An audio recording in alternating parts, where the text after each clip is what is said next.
안녕하세요, 여러분. 잠 못 이루는 밤 혹은 고요한 저녁에 여러분을 찾아온 이야기꾼입니다. 지금 여러분이 계신 곳은 어디인가요? 창밖으로 보이는 세상은 어떤 색깔을 하고 있나요? 혹시 지금 여러분의 창문 밖으로 눈송이가 흩날리고 있지는 않나요? 만약 그렇다면 잠시 그 차가운 풍경을 마음으로 느껴보세요.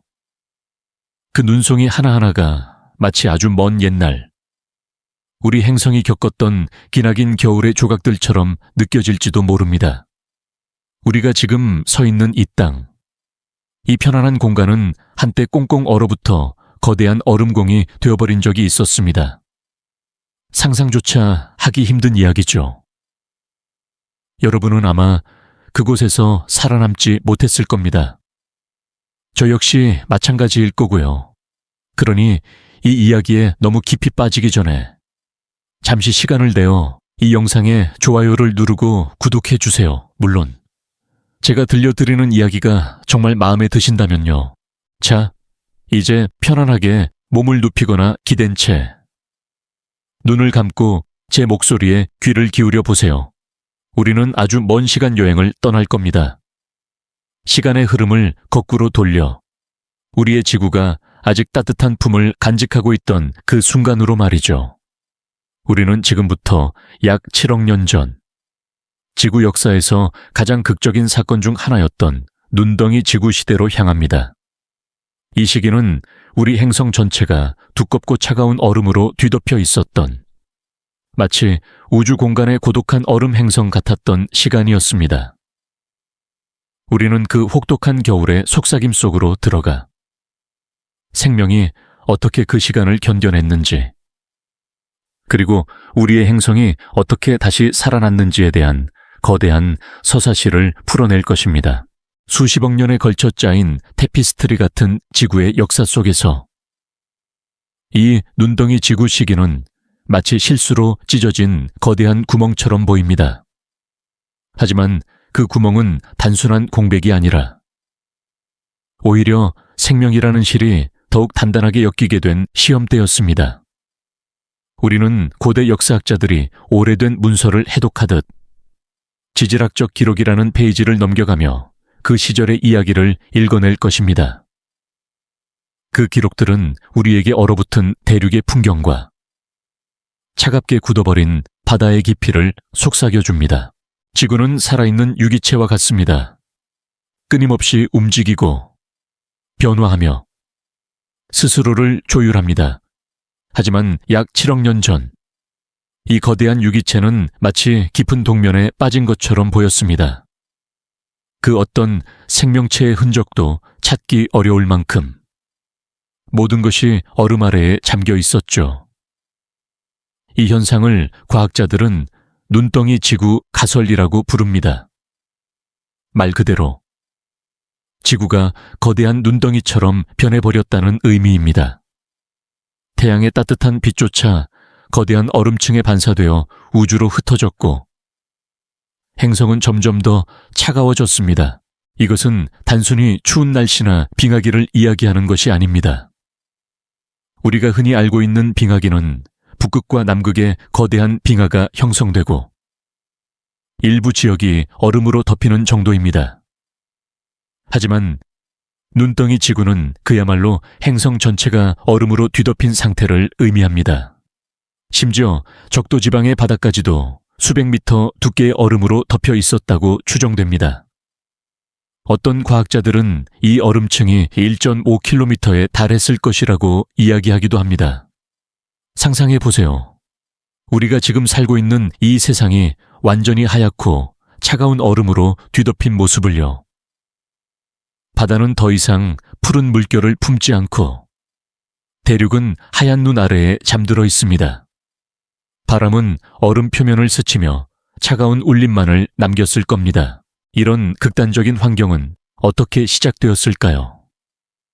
그 시작은 의외로 지구의 생명 활동과 관련이 있을지도 모른다고 과학자들은 추정합니다. 당시의 생명체들은 주로 단세포 미생물들이었고 이들은 대기 중의 이산화탄소를 흡수하며 광합성을 했습니다. 이산화탄소는 지구의 온실 효과를 유지하는 중요한 역할을 합니다. 마치 따뜻한 담요처럼 지구를 감싸고 태양의 열을 가두어 온도를 일정하게 유지시켜주죠. 그런데 이 미생물들의 활동이 활발해지면서 대기 중의 이산화탄소 농도가 서서히 낮아지기 시작했습니다. 또한 끊임없이 일어나는 대륙의 풍화작용도 이산화탄소를 흡수했습니다. 이산화탄소 농도가 점차 낮아지자 지구의 담요는 점점 얇아졌고 태양열은 그대로 우주로 빠져나가기 시작했습니다. 이것은 마치 복잡한 피아노 선율이 한 음씩 사라지는 것과 같았습니다. 처음에는 미미했던 변화가 어느 순간 거대한 파국으로 이어졌습니다. 지구의 온도가 낮아지면서 극지방에 얼음이 생기기 시작했습니다. 얼음은 빛을 반사하는 성질이 강합니다. 눈과 얼음으로 뒤덮인 표면은 태양 에너지를 흡수하지 못하고 대부분을 우주 공간으로 반사해버립니다. 이것을 알베도 효과라고 부릅니다. 이 알베도 효과는 마치 거울이 햇빛을 반사하는 것과 같습니다. 얼음이 늘어날수록 더 많은 빛이 반사되고 지구는 더욱더 빠르게 냉각되었습니다.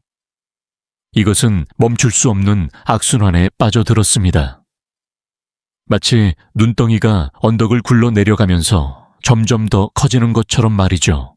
이러한 현상은 우리의 상식으로는 이해하기 힘든 물리적 원리를 보여줍니다. 지구 시스템은 우리가 생각하는 것보다 훨씬 더 복잡하고 미세한 변화가 거대한 결과를 초래할 수 있습니다. 당시 지구의 대기에는 지금보다 훨씬 적은 산소가 있었고 이는 생명체의 다양성을 제한하는 요인이었습니다. 하지만 이 단순한 미생물들의 활동이 지구의 기후 시스템 전체를 뒤흔들었습니다. 이 모든 과정이 수백만 년에 걸쳐 매우 느리게 진행되었기 때문에 당시 생명체들은 이 변화를 인식조차 하지 못했을지도 모릅니다. 마치 우리가 매일 조금씩 늙어가는 것을 의식하지 못하는 것처럼 말이죠. 결국 지구는 완전한 얼음 덩어리가 되었습니다. 바다의 순환은 멈추고 대기는 극도로 건조해졌습니다. 얼어붙은 대륙은 침묵 속에 잠겨 있었고 그 위에 켜켜이 쌓인 눈과 얼음은 그 어떤 생명체의 흔적도 허용하지 않았습니다. 우리는 이 시기를 고요하고 황량하며 생명의 존재가 불가능했을 것이라고 생각하기 쉽습니다. 하지만 정말로 그럴까요? 이 거대한 얼음 장벽 아래에는 우리가 상상하지 못했던 생명의 끈질긴 속삭임이 숨어 있었습니다. 다음 이야기에서 우리는 그 속삭임을 찾아 떠나볼 것입니다. 우리는 지금 꽁꽁 얼어붙은 지구의 상공에 조용히 떠 있습니다. 아래를 내려다보면 온통 새하얀 얼음의 바다가 펼쳐져 있습니다. 이 광활하고 차가운 풍경은 우리에게 하나의 질문을 던집니다. 이 모든 극적인 변화의 한가운데서 우주의 광대한 무대 위에서 우리의 태양은 어떤 역할을 했을까요? 우리의 눈덩이 지구가 겪었던 이 기나긴 고통의 시간 속에서도 태양은 변함없이 그곳에 존재했을 겁니다. 태양은 우리 생명의 근원입니다. 우리가 당연하게 여기는 햇빛, 그 빗줄기 하나하나가 수많은 핵융합 반응의 결과이며 지구상의 모든 생명 활동을 가능하게 하는 에너지입니다. 태양의 존재는 너무나도 익숙해서 우리는 종종 그 고요하고 변함없는 힘을 잊고 살 때가 많습니다. 하지만 태양은 단순한 빛의 근원이 아닙니다.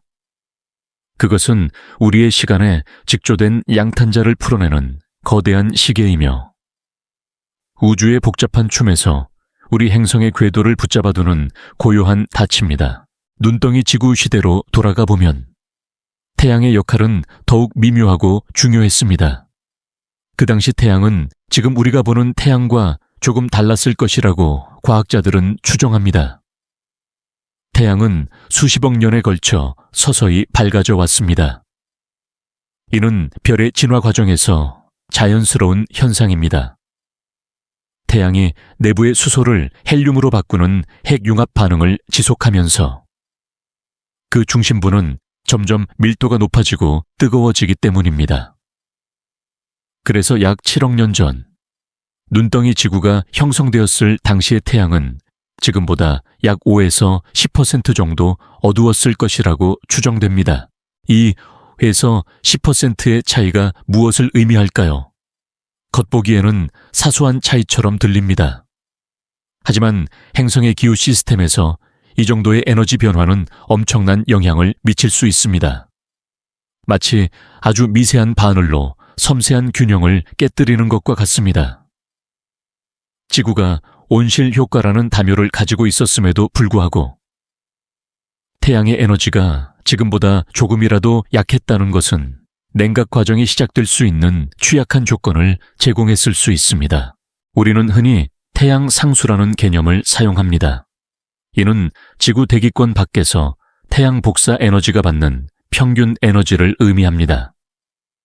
이 값은 놀라울 정도로 일정하게 유지됩니다. 태양은 마치 우주 공간에 떠 있는 거대한 원자로처럼 수십억 년 동안 거의 변함없이 일정한 에너지를 방출해 왔습니다. 이 놀라운 안정성 덕분에 지구상의 생명체는 장기간에 걸쳐 진화할 수 있었습니다. 만약 태양이 갑자기 에너지를 방출하는 방식을 바꿨다면 아마도 우리 생명은 시작조차 할 수 없었을 겁니다. 태양은 우리의 우주적 심장, 박동인 셈입니다. 하지만 눈덩이 지구 이야기는 우리에게 이 태양 상수의 안정성만으로는 지구의 기후가 보장되지 않는다는 것을 보여줍니다.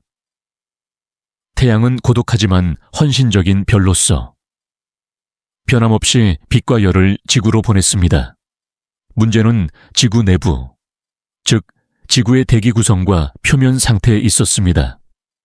태양이 뿜어낸 에너지가 아무리 일정하더라도 지구 표면이 그 에너지를 모두 우주로 반사해버린다면 태양의 존재는 무의미해집니다.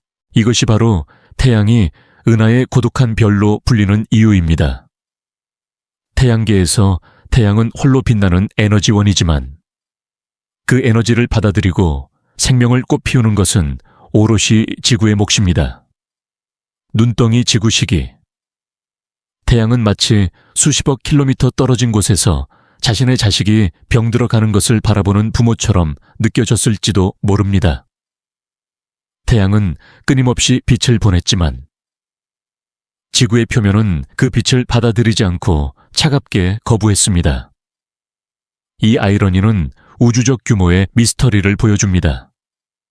태양 에너지가 충분했음에도 불구하고 지구는 스스로를 동결시켰습니다.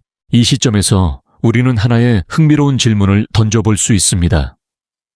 만약 태양이 지금처럼 100%의 밝기를 가지고 있었다면 과연 눈덩이 지구가 가능했을까요? 사실 많은 과학자들은 만약 지금의 태양 밝기였다면 지구 전체가 얼어붙기는 훨씬 어려웠을 것이라고 추정합니다.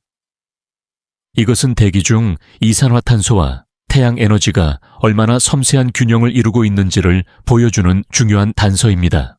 또한 태양의 존재는 생명의 탄생에만 중요한 것이 아니라 생명의 존속에 있어서도 필수적인 요소였습니다. 눈덩이 지구 시기 동안 이 두꺼운 얼음층 아래에는 여전히 액체 상태의 물이 존재했을 가능성이 높습니다. 특히 지구 내부의 열에 의해 가열되는 심해 열수 분출구 주변에서는 말이죠. 하지만 심지어 그곳의 생명체들조차도 궁극적으로는 태양계라는 거대한 시스템의 일부였습니다. 태양이 안정적으로 존재했기에 지구는 궤도를 유지할 수 있었고 지각 활동이나 자기장 같은 생명 유지 시스템이 계속 작동할 수 있었습니다. 우리는 태양을 바라볼 때 그것이 우리의 생명을 지탱하는 거대한 에너지의 원천임을 기억해야 합니다. 태양은 우리에게 에너지의 흐름과 시간의 개념을 가르쳐 줍니다. 태양의 빛이 없다면 우리는 시간의 흐름을 측정할 수도, 계절의 변화를 느낄 수도 없습니다. 눈덩이 지구의 6천만 년이라는 시간은 태양의 관점에서 보면 아주 짧은 순간에 불과합니다. 하지만 생명체의 입장에서는 수많은 세대가 지나가는 영원의 시간입니다. 태양은 우리에게 고독한 힘에 대해 이야기합니다. 은하계에는 수많은 별들이 있지만 우리에게 가장 중요한 별은 단 하나, 우리의 태양입니다. 그것은 조용히 빛나며 우리에게 그 어떤 조건도 요구하지 않습니다. 다만 존재할 뿐이죠. 눈덩이 지구가 가장 차갑고 어두웠을 때조차 태양은 그 자리에서 빛을 보내고 있었습니다. 이 빛은 얼음 표면에 대부분 반사되었지만 그 미세한 양의 에너지가 얼음층을 뚫고 들어가 바닷속 생명체들에게 심리적인 희망을 주었을지도 모릅니다. 물론 그들은 의식적으로 희망을 가질 수 없었겠지만 물리적인 에너지의 흐름은 존재했습니다. 태양은 우주의 정교함을 보여주는 상징입니다. 태양의 질량, 핵융합 속도, 그리고 지구와의 거리, 이 모든 것이 놀랍도록 정확하게 조율되어 있어 우리가 지금 이 순간 존재할 수 있습니다. 만약 이 중 단 하나의 요소라도 조금만 달랐다면 눈덩이 지구가 훨씬 더 일찍 찾아왔거나 혹은 영원히 녹지 않았을 수도 있습니다. 사실 왜 다른 행성들처럼 태양이 지구를 완전히 태우지 않았는지에 대한 의문은 여전히 물리학자와 천문학자들에게 중요한 질문으로 남아 있습니다. 이 질문은 태양이 단순한 별이 아니라 우리 생명의 수호자임을 암시합니다. 다음 순간 우리는 시선을 태양에서 지구 표면으로 다시 돌려볼 것입니다. 태양의 안정적인 빛에도 불구하고 지구가 왜 그렇게 얼어붙을 수밖에 없었는지, 그 냉각의 핵심 요인이었던 대기의 희미한 기억 속으로 들어가 볼 것입니다. 우리는 이제 거대한 얼음 덩어리가 된 지구의 표면 위에 다시 서 있습니다. 햇빛은 차갑게 반사되고 바람은 얼음 위를 스치며 메마른 소리만을 남깁니다. 눈을 감고 귀를 기울여 보세요.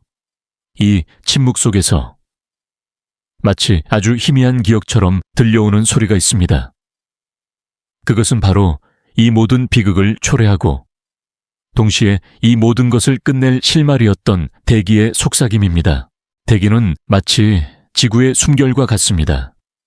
그것은 우리를 보호하고 우리의 온도를 조절하며 생명에게 필요한 모든 것을 제공합니다. 이 대기의 가장 중요한 구성 요소 중 하나는 바로 이산화탄소입니다. 이산화탄소는 우리에게 흔히 온실가스의 주범으로 인식되곤 합니다.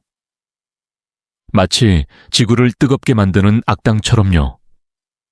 하지만 눈덩이 지구의 이야기 속에서 이산화탄소는 그 역할이 훨씬 더 복잡하고 아이러니한 이중성을 가집니다. 그것은 파멸의 원인이자 동시에 구원의 열쇠였습니다. 대기 중 이산화탄소의 농도가 서서히 감소하면서 지구는 냉각되기 시작했습니다. 왜 이산화탄소가 줄어들었을까요? 당시의 지구에는 지금과 같은 복잡한 생태계는 없었지만 바다에는 수많은 미생물들이 살고 있었습니다. 이들은 광합성을 통해 이산화탄소를 흡수했고 해양 생물들이 죽어 바닥에 가라앉으면서 탄소는 해저에 쌓였습니다. 또한 지구의 대륙은 끊임없이 풍화작용을 겪고 있었습니다. 암석에 포함된 규산염 성분이 빗물에 녹아 이산화탄소와 반응하여 탄산염으로 변하고 이 과정에서 대기 중 이산화탄소를 제거하는 역할을 했습니다. 이 과정은 마치 거대한 정화 필터가 지구의 숨결에서 특정 성분을 제거하는 것과 같았습니다. 평상시에는 이러한 작용이 지구의 온도를 일정하게 유지하는 데 중요한 역할을 합니다. 하지만 어떤 이유에서인지 이 필터의 작동 속도가 빨라졌고 이산화탄소의 감소 속도가 지구의 기후를 안정적으로 유지할 수 있는 속도를 넘어섰습니다. 과학자들은 이산화탄소의 급격한 감소가 초대륙의 형성과 관련이 있을 것이라고 추측합니다. 당시 지구의 대륙은 로디니아라는 초대륙으로 뭉쳐져 있었습니다. 이 거대한 대륙의 풍화작용이 활발하게 진행되면서 대기 중의 이산화탄소를 빠르게 흡수했고, 이것이 지구 냉각의 주요 원인이 되었을 가능성이 높습니다.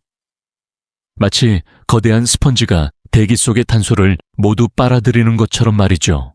이것은 우리에게 하나의 중요한 교훈을 줍니다. 자연의 시스템은 우리가 생각하는 것보다 훨씬 더 민감한 균형 위에 서 있다는 것입니다. 이산화탄소는 한편으로는 지구를 따뜻하게 감싸주는 담요 역할을 하지만, 다른 한편으로는 생물학적, 지질학적 과정에 의해 끊임없이 제거됩니다. 이 두 힘 사이의 미세한 춤이 바로 지구의 기후를 결정합니다. 결국 이산화탄소의 감소는 지구의 온도를 낮추었고, 극지방에 얼음이 생기기 시작했습니다. 앞서 이야기했던 알베도 효과가 발동하면서 이 과정은 멈출 수 없는 악순환에 빠져들었습니다. 눈과 얼음이 태양빛을 반사하고, 지구는 더욱 차가워지고 더 많은 얼음이 생기는 현상이 반복되었습니다. 결국 지구는 완전히 얼음으로 뒤덮였습니다. 그런데 이 극적인 파멸의 서사시에는 하나의 반전이 숨어 있습니다. 지구 전체가 얼어붙으면서 대륙의 풍화작용은 거의 멈추게 되었습니다. 왜냐하면 대륙 표면이 두꺼운 얼음으로 덮여 더 이상 비바람에 노출되지 않았기 때문입니다. 이로 인해 대기 중 이산화탄소를 제거하는 주요 메커니즘이 중단되었습니다. 하지만 지구는 완전히 죽은 것이 아니었습니다. 지각 아래의 멘틀은 여전히 뜨거웠고, 화산들은 끊임없이 활동하고 있었습니다. 이 화산들은 얼어붙은 대륙의 갈라진 틈을 통해 계속해서 이산화탄소를 포함한 가스들을 대기 중으로 뿜어냈습니다. 이 과정은 마치 거대한 숨겨진 공장이 쉬지 않고 가동되는 것과 같았습니다. 얼음으로 뒤덮인 지구 표면은 태양 에너지를 반사했지만, 화산 활동으로 인해 대기 중 이산화탄소의 농도는 서서히, 그러나 꾸준히 증가했습니다. 이산화탄소는 계속 쌓였고, 그 결과 온실 효과는 점차 강화되기 시작했습니다. 이 과정은 매우 느렸습니다. 아마도 수백만 년에 걸쳐 진행되었을 겁니다. 마치 아주 천천히 진행되는 시간의 퍼즐처럼. 이산화탄소 분자 하나하나가 대기 중에 더해지면서 지구의 다면은 서서히 두꺼워졌습니다. 이것은 흥미로운 질문을 제기합니다. 이산화탄소의 농도가 얼마나 높아져야 지구 전체를 덮고 있는 얼음을 녹일 수 있었을까요? 과학자들은 당시 대기 중 이산화탄소 농도가 지금보다 약 350배 이상 높았을 것으로 추정합니다. 상상하기 힘든 수치입니다. 이 정도의 농도는 지금이라면 지구를 끓는 냄비처럼 만들었을 겁니다. 하지만 두꺼운 얼음층은 이 엄청난 양의 이산화탄소가 만들어내는 열을 효과적으로 가두었습니다. 결국 이산화탄소는 파멸을 초래했던 바로 그 힘으로 지구를 구원했습니다. 화산이 뿜어내는 가스가 수백만 년에 걸쳐 축적되면서 거대한 얼음 담요를 녹일 만큼 충분한 온실 효과를 만들어냈습니다. 얼음이 녹기 시작하자 알베도 효과는 역으로 작용했습니다. 노출된 바다와 땅은 태양 에너지를 흡수했고, 이는 지구 온난화를 가속화시켰습니다. 마치 거대한 댐이 무너지는 것처럼 얼음은 순식간에 녹아내렸습니다. 이 모든 이야기는 우리에게 대기의 이중성을 보여줍니다. 그것은 단순한 공기가 아니라 생명과 파멸, 그리고 구원의 역사를 함께 담고 있는 복잡한 화학물질들의 춤입니다. 이산화탄소는 그 춤의 가장 중요한 파트너였습니다. 한편으로는 대륙의 풍화작용과 생명활동에 의해 제거되면서 지구를 얼렸고, 다른 한편으로는 화산활동에 의해 꾸준히 공급되면서 지구를 구원했습니다. 우리가 지금 살고 있는 이 시대는 다시 한번 이산화탄소와 복잡한 춤을 추고 있습니다. 하지만 이번에는 화산이 아니라 인간의 활동이 그 춤을 주도하고 있습니다. 눈덩이 지구의 역사는 우리에게 자연의 시스템이 얼마나 예측 불가능하며 얼마나 섬세한 균형 위에 서 있는지를 경고합니다. 이 교훈은 먼 과거의 이야기가 아니라 바로 지금 우리가 살고 있는 현실에 대한 강력한 메시지입니다. 다음 이야기에서는 이 모든 극적인 과정의 가장 중요한 배경, 즉 바다의 얼음 장벽이 어떻게 형성되고 그 장벽 아래에서 생명이 어떻게 버텨냈는지에 대해 깊이 탐구해 볼 것입니다. 우리는 이제 온통 얼음으로 뒤덮인 지구 표면에서 시선을 아래로 아주 깊은 곳으로 향합니다. 그곳에는 우리가 생각하는 것과는 전혀 다른 거대하고 차가운 침묵의 세계가 펼쳐져 있습니다. 바로 바다의 얼음 장벽입니다. 이 장벽은 단순한 얼음 덩어리가 아니라 생명을 가두고 동시에 지켜냈던 역설적인 존재였습니다. 보통 우리는 바다를 생명의 요람이라고 부릅니다. 끊임없이 움직이고 순환하며 생명체를 품에 안는 푸른 어머니와 같은 존재죠. 하지만 눈덩이 지구시기, 이 바다는 마치 거대한 뚜껑이 덮인 거대한 냄비처럼 변했습니다. 그 뚜껑은 수백 미터 두께의 얼음이었고 그 아래 바다는 더 이상 태양의 빛을 받지 못했습니다.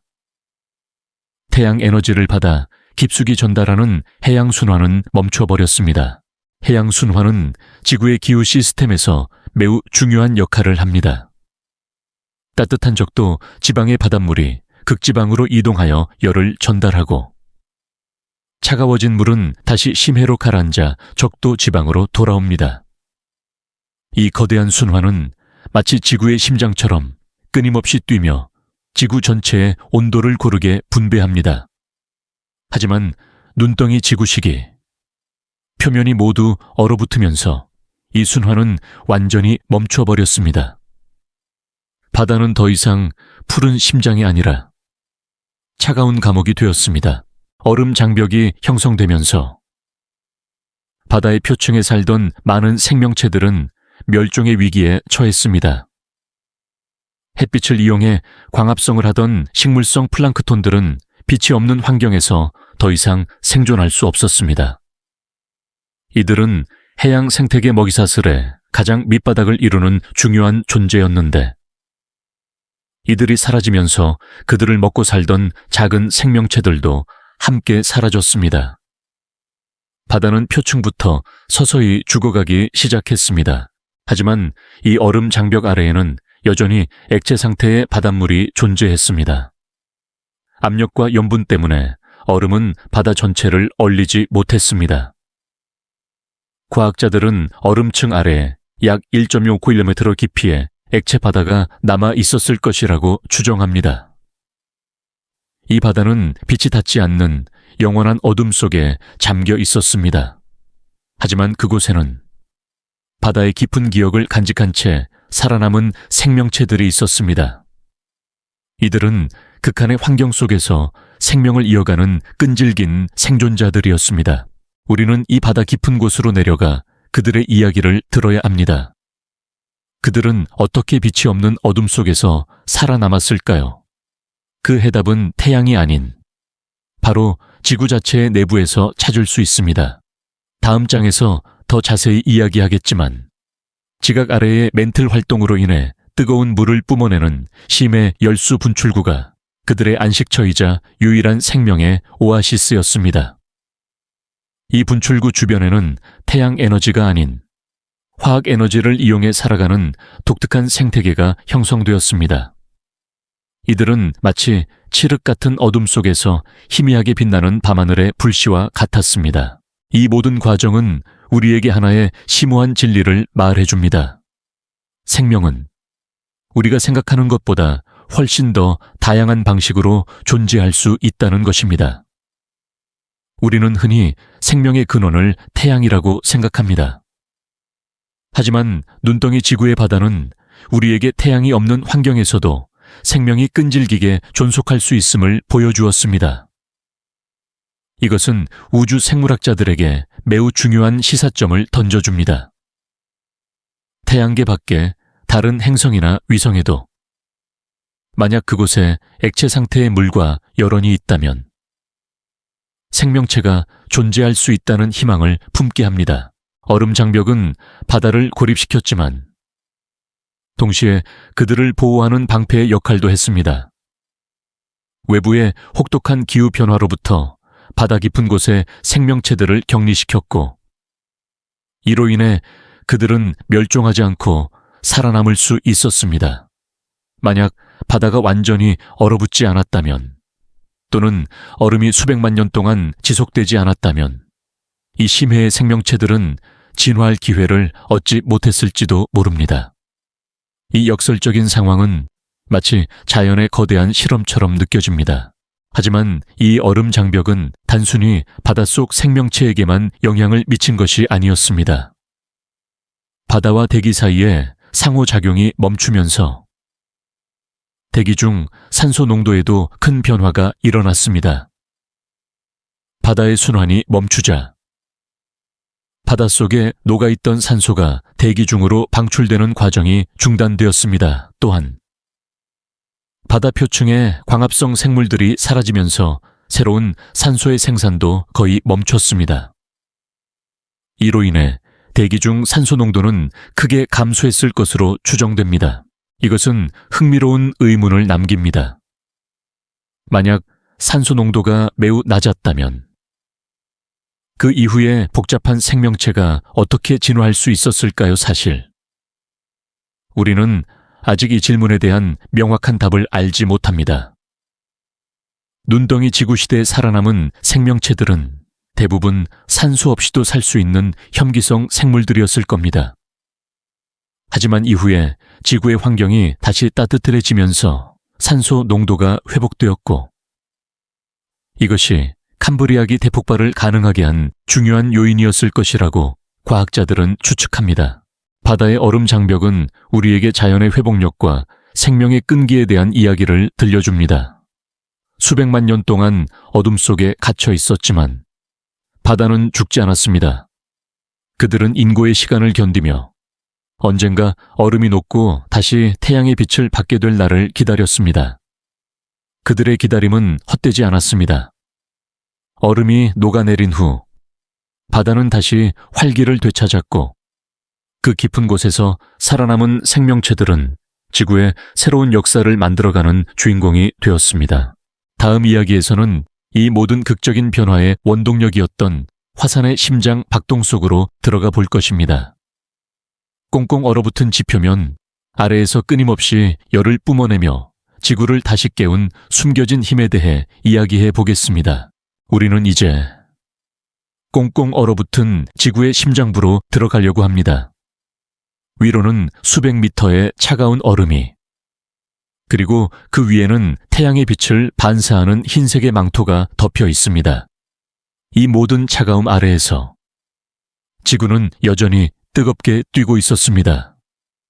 마치 깊은 잠에 빠진 거인의 심장처럼 조용하지만 끈질기게 그 심장 박동의 근원은 바로 화산의 불꽃이었습니다. 눈덩이 지구가 시작되었을 때 지구의 표면 활동은 거의 멈춘 것처럼 보였습니다. 모든 것이 얼어붙었고 생명의 움직임은 극도로 제한되었습니다. 하지만 지구의 내부는 외부의 추위와는 상관없이 자신의 일을 묵묵히 계속하고 있었습니다. 멘틀은 여전히 대류하고 있었고 지각판은 계속해서 움직였습니다. 이 모든 내부 활동의 결과가 바로 화산 활동입니다. 화산은 지구의 심장이 외부로 드러나는 통로와 같습니다. 그것은 지구 내부의 열과 압력을 해소하는 창구이며 동시에 지구 내부의 물질을 외부로 뿜어냅니다. 이 물질 중에는 우리가 앞서 이야기했던 이산화탄소가 포함되어 있습니다. 눈덩이 지구시기 화산은 마치 외로운 파수꾼처럼 차가운 얼음 장벽을 뚫고 희미하게나마 불꽃을 뿜어내고 있었습니다.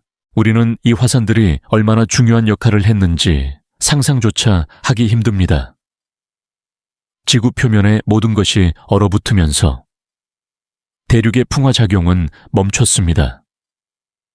이는 대기 중의 이산화탄소를 제거하는 주요 메커니즘이 중단되었음을 의미합니다. 하지만 화산 활동은 멈추지 않았습니다. 이 거대한 지질학적 과정은 수백만 년에 걸쳐서 서서히, 그러나 끊임없이 이산화탄소를 대기 중으로 뿜어냈습니다.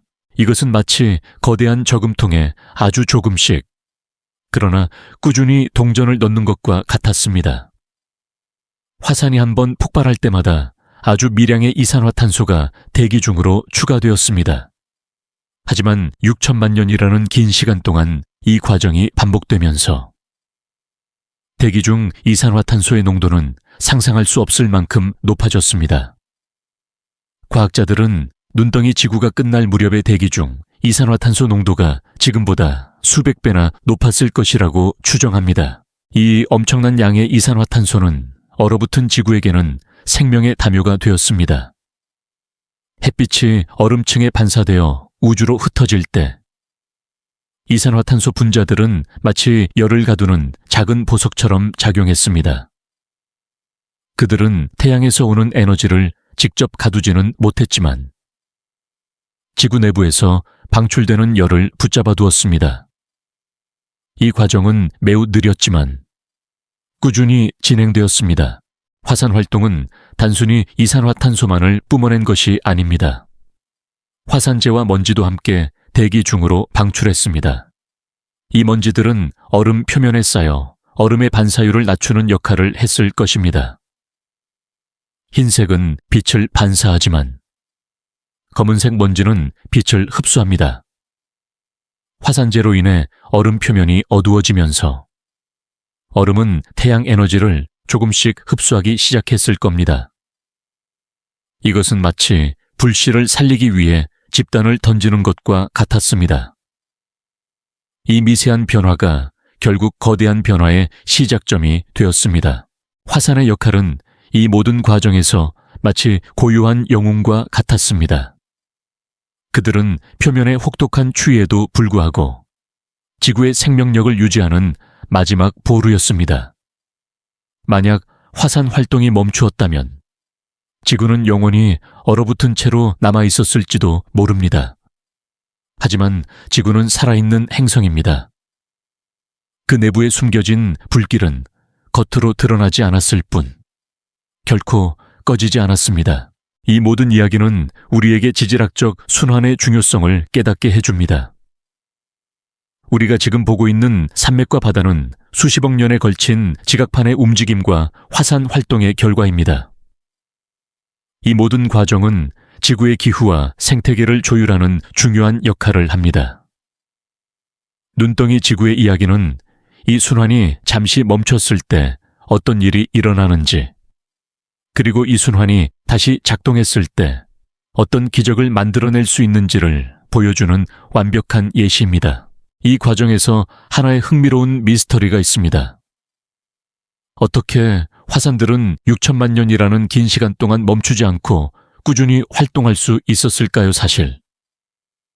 우리는 지구의 멘틀이 어떻게 그렇게 오랫동안 일정한 속도로 대류하고 지각판이 움직이는지를 아직 완전히 이해하지 못합니다.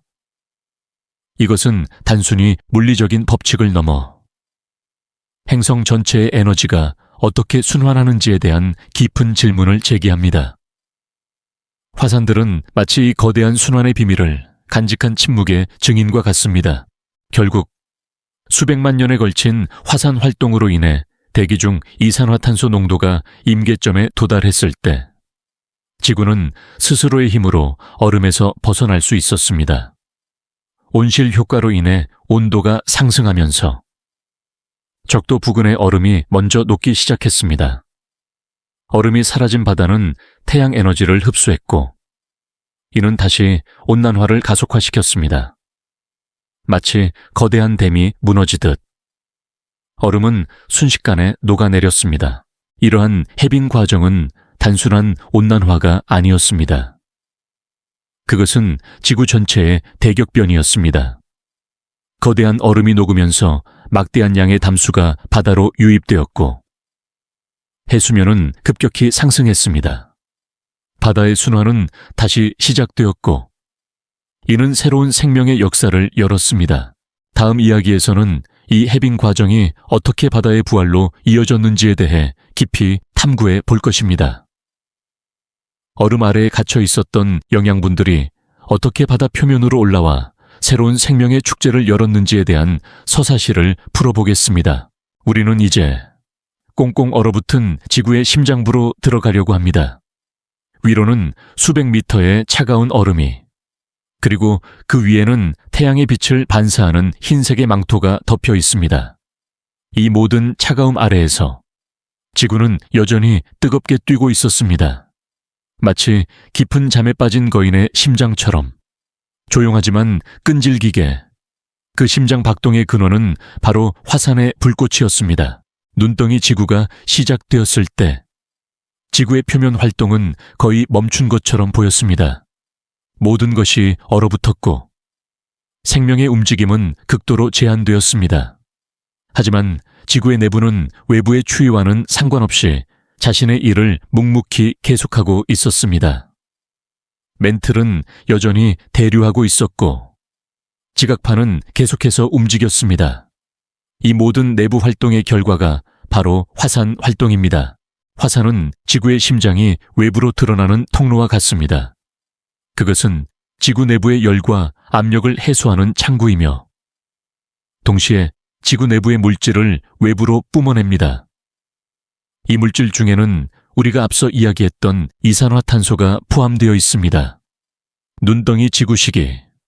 화산은 마치 외로운 파수꾼처럼 차가운 얼음 장벽을 뚫고 희미하게나마 불꽃을 뿜어내고 있었습니다. 우리는 이 화산들이 얼마나 중요한 역할을 했는지 상상조차 하기 힘듭니다. 지구 표면의 모든 것이 얼어붙으면서 대륙의 풍화작용은 멈췄습니다. 이는 대기 중의 이산화탄소를 제거하는 주요 메커니즘이 중단되었음을 의미합니다. 하지만 화산 활동은 멈추지 않았습니다. 이 거대한 지질학적 과정은 수백만 년에 걸쳐서 서서히, 그러나 끊임없이 이산화탄소를 대기 중으로 뿜어냈습니다. 이것은 마치 거대한 저금통에 아주 조금씩, 그러나 꾸준히 동전을 넣는 것과 같았습니다. 화산이 한번 폭발할 때마다 아주 미량의 이산화탄소가 대기 중으로 추가되었습니다. 하지만 6천만 년이라는 긴 시간 동안 이 과정이 반복되면서 대기 중 이산화탄소의 농도는 상상할 수 없을 만큼 높아졌습니다. 과학자들은 눈덩이 지구가 끝날 무렵의 대기 중 이산화탄소 농도가 지금보다 수백 배나 높았을 것이라고 추정합니다. 이 엄청난 양의 이산화탄소는 얼어붙은 지구에게는 생명의 담요가 되었습니다. 햇빛이 얼음층에 반사되어 우주로 흩어질 때 이산화탄소 분자들은 마치 열을 가두는 작은 보석처럼 작용했습니다.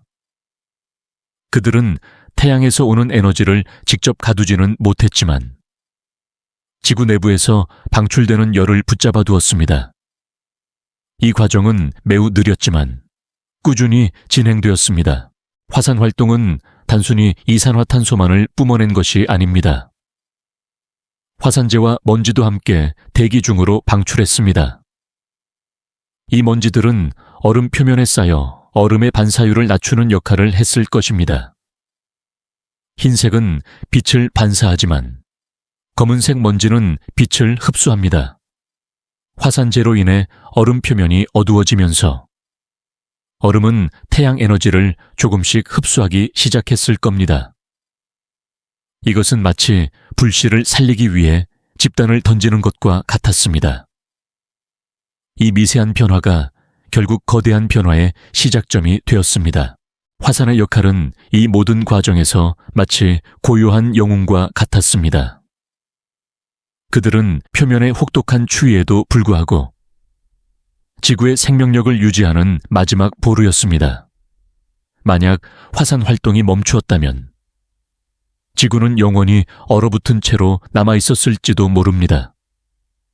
하지만 지구는 살아있는 행성입니다.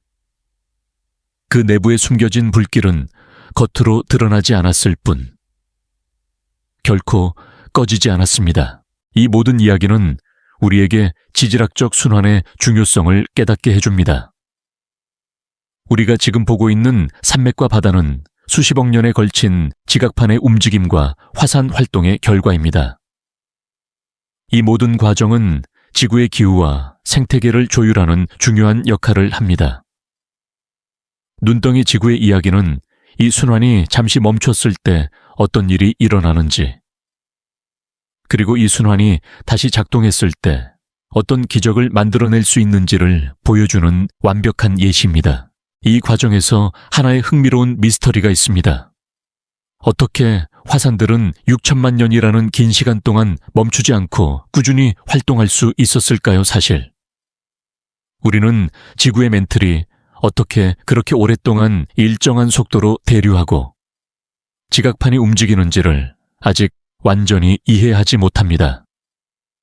이것은 단순히 물리적인 법칙을 넘어 행성 전체의 에너지가 어떻게 순환하는지에 대한 깊은 질문을 제기합니다.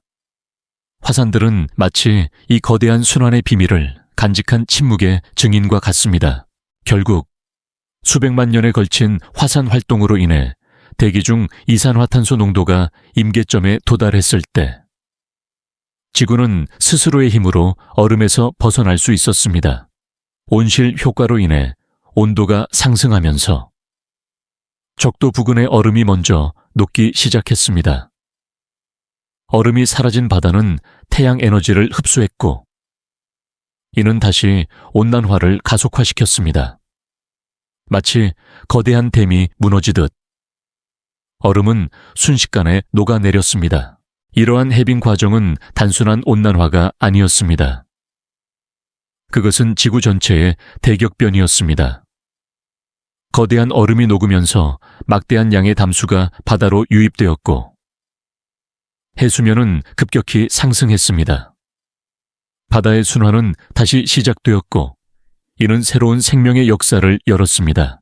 다음 이야기에서는 이 해빙 과정이 어떻게 바다의 부활로 이어졌는지에 대해 깊이 탐구해 볼 것입니다. 얼음 아래에 갇혀 있었던 영양분들이 어떻게 바다 표면으로 올라와 새로운 생명의 축제를 열었는지에 대한 서사시를 풀어보겠습니다. 우리는 이제 칠흑 같은 어둠 속의 바다 깊은 곳으로 내려갑니다. 위로는 두꺼운 얼음 장벽이 빛을 완벽하게 차단하고 있고 주변은 영원한 밤처럼 고요합니다. 이 암흑 속에서 우리는 생명의 마지막 보루를 찾을 것입니다. 그것은 바로 어둠 속의 오아시스, 심해 열수 분출구입니다. 눈덩이 지구가 시작되었을 때 지구 표면의 모든 것은 얼어붙었습니다. 햇빛에 의존하던 모든 생명체들은 사라지거나 깊은 곳으로 피신해야만 했습니다. 하지만 생명은 결코 굴복하지 않았습니다. 대신 그들은 새로운 에너지원을 찾아 나섰습니다. 그 에너지원은 태양이 아니라 바로 지구 내부의 뜨거운 심장이었습니다. 지각판이 맞닿아 있는 해저에는 뜨거운 마그마가 바닷물을 데워 뿜어내는 통로들이 있습니다. 이것을 심해 열수 분출구라고 부릅니다. 이 분출구에서 뿜어져 나오는 물은 300도에서 400도에 달하는 초고온의 물이며 철, 황, 구리 등 다양한 미네랄과 화학물질을 풍부하게 포함하고 있습니다. 이 환경은 우리에게는 지옥처럼 느껴지겠지만 당시의 미생물들에게는 생명의 낙원이나 다름없었습니다.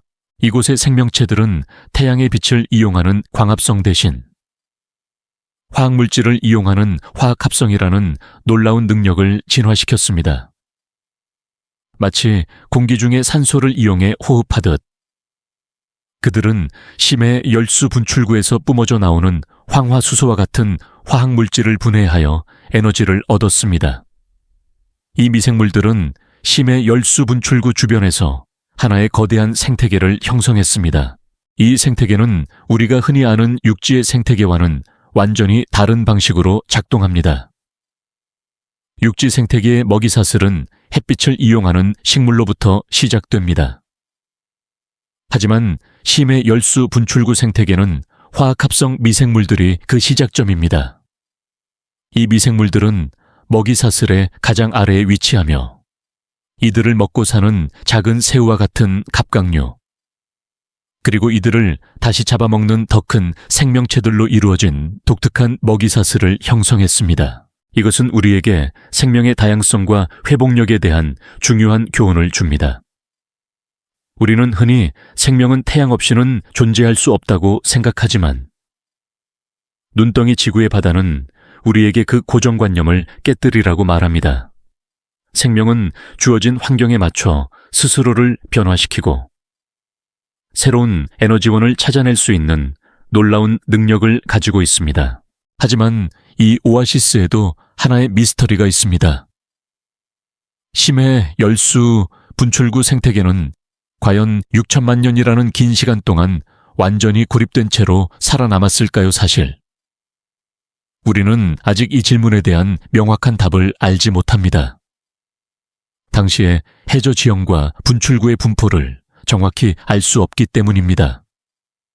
하지만 만약 이들이 수천만 년 동안 고립되어 있었다면 그 안에서 아주 독특한 방식으로 진화한 생명체들이 있었을 가능성이 높습니다.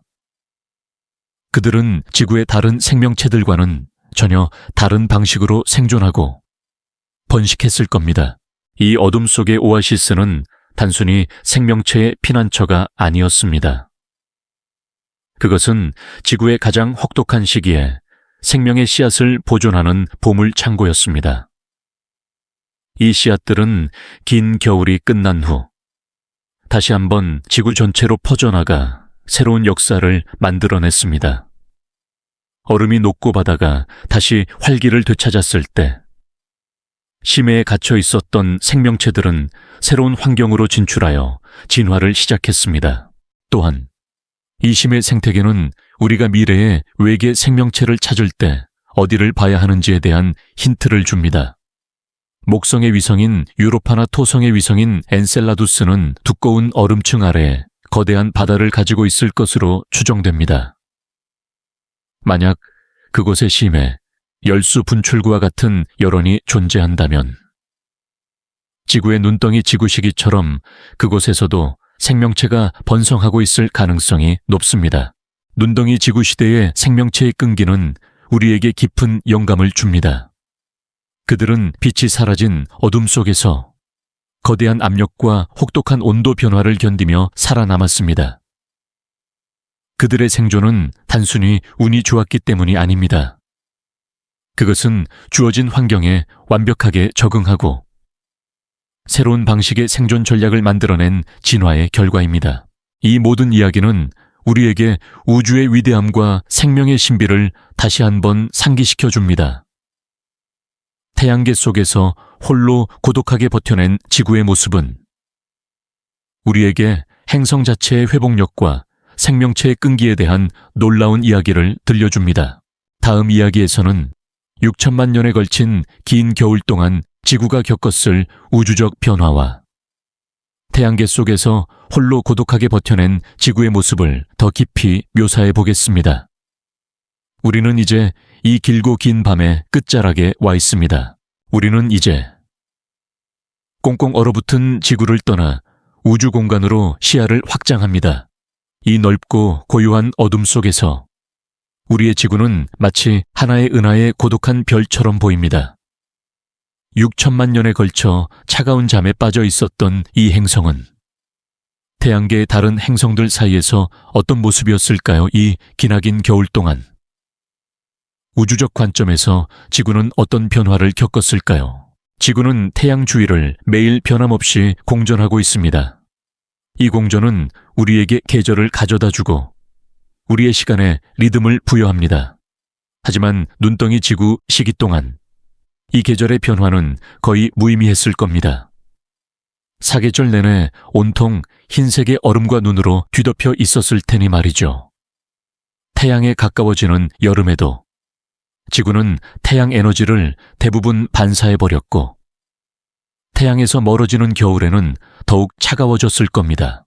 이 모든 시간 속에서 우리의 태양계 이웃 행성들은 변함없이 자신들의 궤도를 돌고 있었습니다. 화성은 여전히 차갑고 붉은 행성으로, 목성은 거대한 가스 행성으로, 토성은 아름다운 고리를 가진 행성으로 존재했겠죠. 이들은 눈덩이 지구가 겪는 극적인 변화를 알지 못했을 겁니다. 우주에서 보면 지구는 그저 조용히 빛나는 작은 점에 불과했을 테니까요. 이것은 우리에게 우주적 고독에 대한 깊은 질문을 던집니다. 우리가 지금 이 순간 존재하고 있다는 사실은 우주의 무한한 공간 속에서 얼마나 기적적인 일일까요? 지구는 수십억 년 동안 수많은 위기와 변화를 겪어왔습니다. 소행성 충돌, 화산 폭발, 그리고 지금 우리가 이야기하는 극단적인 빙하기까지, 이 모든 시련 속에서 지구는 홀로 꿋꿋하게 버텨냈습니다. 하지만 이 고독함 속에도 하나의 아름다움이 숨겨져 있습니다. 6천만 년이라는 시간은 우주의 관점에서는 찰나에 불과합니다. 하지만 이 찰나의 순간이 지구의 역사를 완전히 바꾸어 놓았습니다. 이 긴 겨울 동안 생명체들은 극한의 환경에 적응하며 진화했고, 이는 훗날 새로운 생명체의 대폭발로 이어졌습니다. 마치 겨울잠을 자던 씨앗이 봄이 되면 더욱 힘차게 싹을 틔우는 것처럼 말이죠. 우리는 이 시기 동안 지구의 자기장이 어떻게 변화했는지에 대해서도 궁금해할 수 있습니다. 지구의 자기장은 지구 내부의 액체철이 움직이면서 만들어집니다. 이것은 태양풍과 우주선으로부터 우리를 보호하는 중요한 역할을 합니다. 눈덩이 지구 시기, 지구 내부의 열은 변함없이 존재했기 때문에 자기장은 평소처럼 작동했을 겁니다. 하지만 자기장의 강도나 극이동은 계속해서 일어났을 가능성이 높습니다.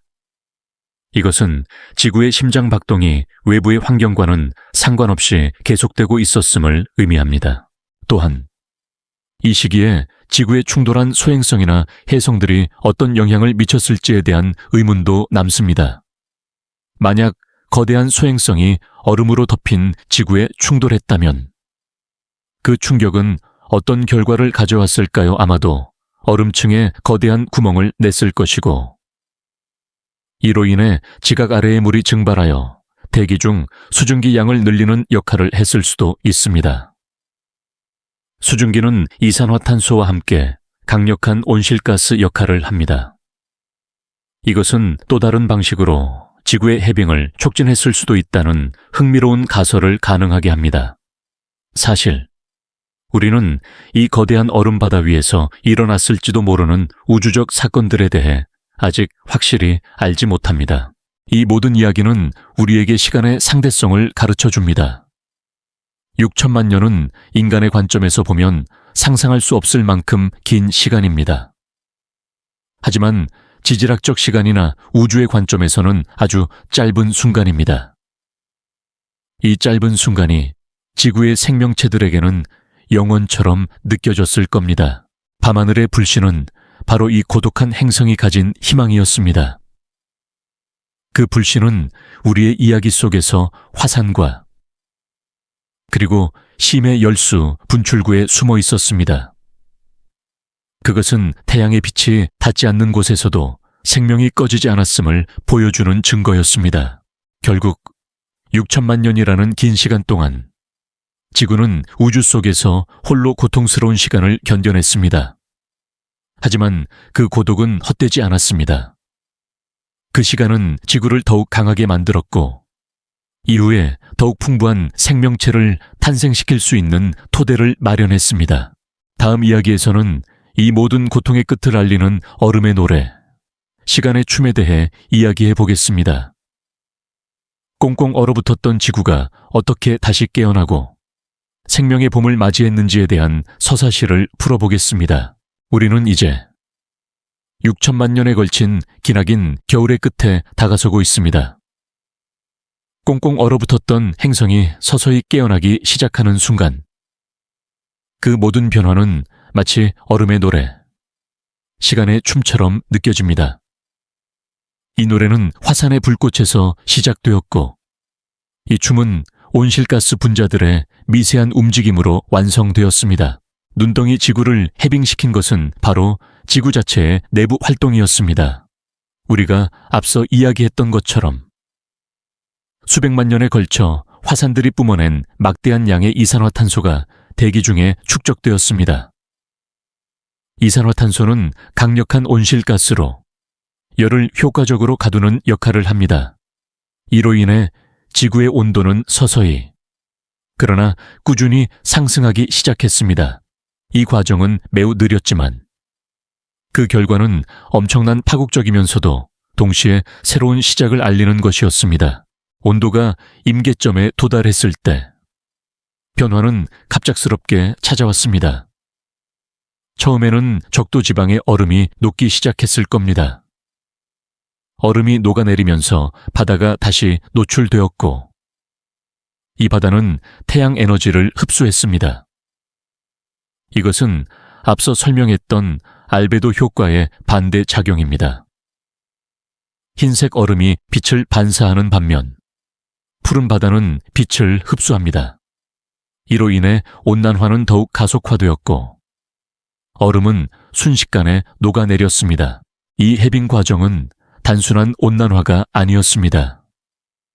그것은 지구 역사상 가장 극적인 대격변 중 하나였습니다.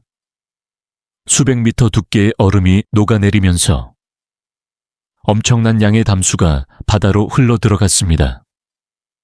이 담수는 바다의 염분 농도와 순환에 영향을 미쳤을 겁니다. 또한 얼음의 무게에 눌려있던 지각은 서서히 위로 솟아올랐습니다. 이것을 빙하후퇴 반동이라고 부릅니다. 이 과정은 수천 년에 걸쳐 진행되었을 것이며 오늘날까지도 일부 지역에서는 계속되고 있습니다. 마치 거대한 용수철이 펴지듯 땅은 그 본래의 모습을 찾아갔습니다. 이 모든 변화는 마치 거대한 시간의 춤과 같았습니다. 느리게 쌓였던 이산화탄소는 갑작스러운 해빙을 촉발했고 이 해빙은 다시 지구의 모든 시스템에 영향을 미쳤습니다. 대기의 순환은 다시 시작되었고 바다의 심장 박동도 다시 뛰기 시작했습니다. 이 과정에서 바다는 가장 중요한 역할을 했습니다. 눈덩이 지구 시기 동안 바다 표층의 생명체들이 사라지면서 바다 깊은 곳에는 엄청난 양의 영양분이 쌓여 있었습니다. 얼음이 녹고 바다의 순환이 다시 시작되자 이 풍부한 영양분들이 바다 표면으로 올라왔습니다. 이것은 마치 오랜 가뭄 끝에 대지에 단비가 내리는 것과 같았습니다. 이 영양분들은 해양 생명체들에게 거대한 잔치와 같은 환경을 제공했고 이는 곧바로 생명의 대폭발로 이어졌습니다. 하지만 이 과정에서 하나의 미스터리가 있습니다. 해빙 직후 지구의 온도가 너무 높아져 모든 생명체가 멸종할 수도 있지 않았을까요, 사실? 과학자들은 해빙 직후 지구의 온도가 극단적으로 상승했을 것이라고 추정합니다. 하지만 다행히도 바다와 대기는 스스로를 조율하는 능력을 가지고 있습니다. 이산화탄소 농도가 너무 높아지자 바닷속 미생물들과 새로운 식물들이 다시 번성하면서 이산화탄소를 흡수하기 시작했습니다. 또한 풍부한 간구가 시작되면서 대륙의 풍화작용도 다시 활발해졌습니다. 이것은 대기 중 이산화탄소를 제거하는 자연의 순환이 다시 시작되었음을 의미합니다. 이 모든 이야기는 우리에게 자연의 회복력에 대한 놀라운 교훈을 줍니다. 지구는 스스로의 힘으로 가장 혹독한 시련을 극복했습니다. 그것은 인간의 개입 없이도 자신의 시스템을 조율하고 균형을 되찾을 수 있는 놀라운 능력을 가지고 있습니다. 하지만 이 회복 과정은 수백만 년이라는 긴 시간이 걸렸습니다. 우리가 지금 살고 있는 이 시대, 우리는 다시 한번 지구의 기후에 영향을 미치고 있습니다. 눈덩이 지구의 역사는 우리에게 자연의 힘과 시간의 중요성을 경고합니다.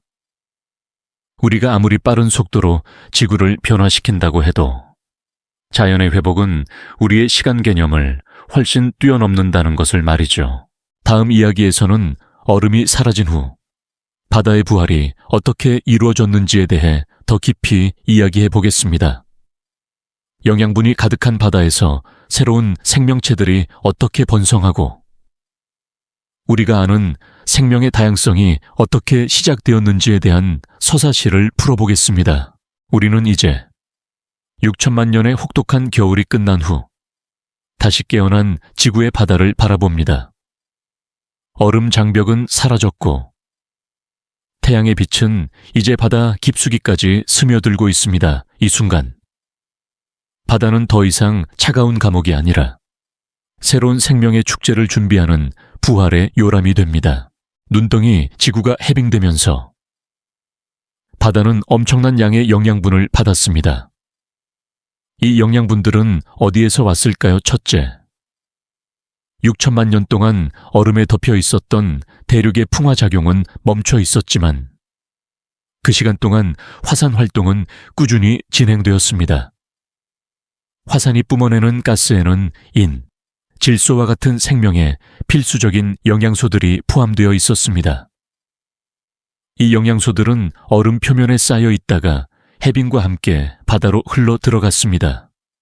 둘째, 얼음이 녹으면서 바다로 유입된 엄청난 양의 담수는 대륙의 흙과 암석에 포함된 영양분들을 함께 쓸어 바다로 가져왔습니다.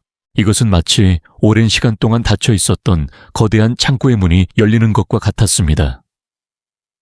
창고 안에는 수백만 년 동안 축적된 보물들이 가득 차 있었고 이 보물들은 바다 표면에 생명체들에게 거대한 기회를 제공했습니다.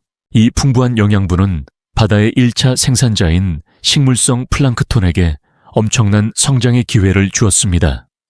햇빛과 영양분이 결합되면서 이 미세한 생명체들은 폭발적으로 번성하기 시작했습니다.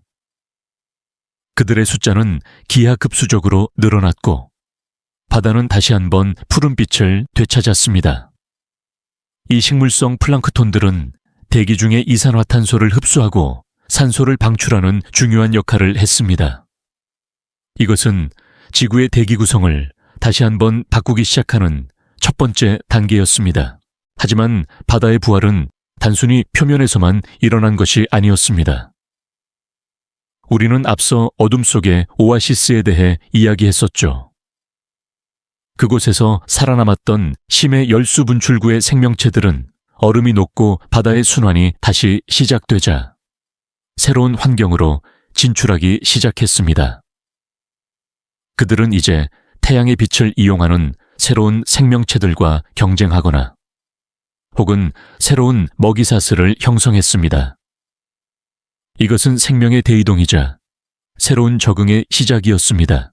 해빙 과정에서 얼음 아래에 갇혀 있었던 퇴적물들이 바다로 쏟아져 들어갔습니다. 이 퇴적물들에는 고대 생명체의 화석들이 포함되어 있었고 이는 과학자들에게 눈덩이 지구 시기에 생명체들에 대한 중요한 단서를 제공합니다. 이 모든 퇴적물들은 마치 과거의 기억 조각처럼 바다 밑에 쌓여 있었습니다. 바다의 순환이 다시 시작되면서 해양 생태계는 빠르게 회복되었습니다. 따뜻한 물이 적돼서 극지방으로 이동하고 차가운 물이 다시 심해로 가라앉으면서 바다는 다시 활기찬 심장 박동을 되찾았습니다.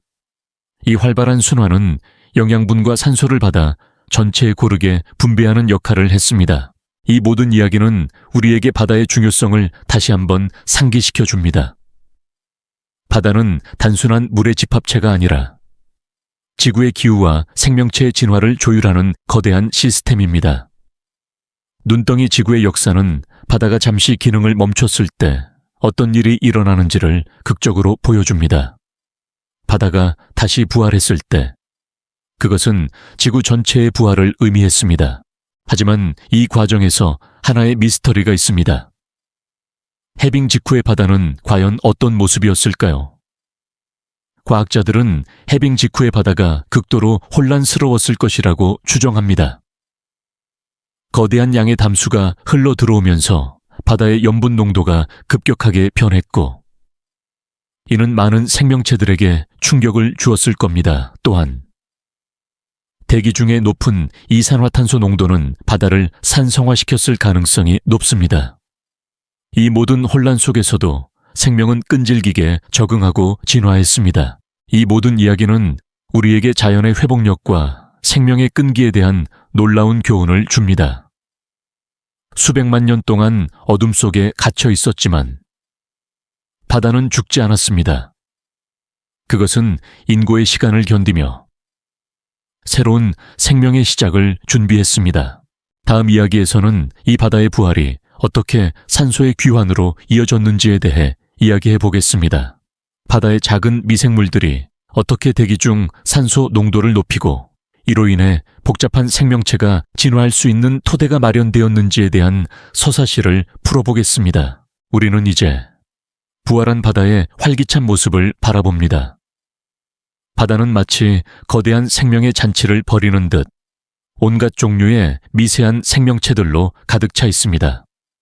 이들은 태양의 빛을 받고 바닷속 영양분을 먹으며 폭발적으로 번성하고 있습니다.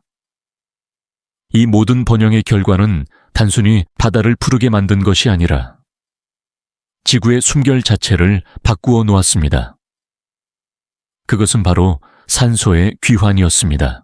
눈덩이 지구 시기 동안 지구 대기 중의 산소 농도는 매우 낮았을 것으로 추정됩니다. 얼어붙은 바다 표면에 광합성 생물들이 사라지면서 산소 생산이 거의 멈췄기 때문입니다. 하지만 바다의 부활은 이 모든 것을 바꾸어 놓았습니다. 풍부한 영양분과 햇빛을 받은 식물성 플랑크톤들은 다시 한번 활발하게 광합성을 시작했습니다.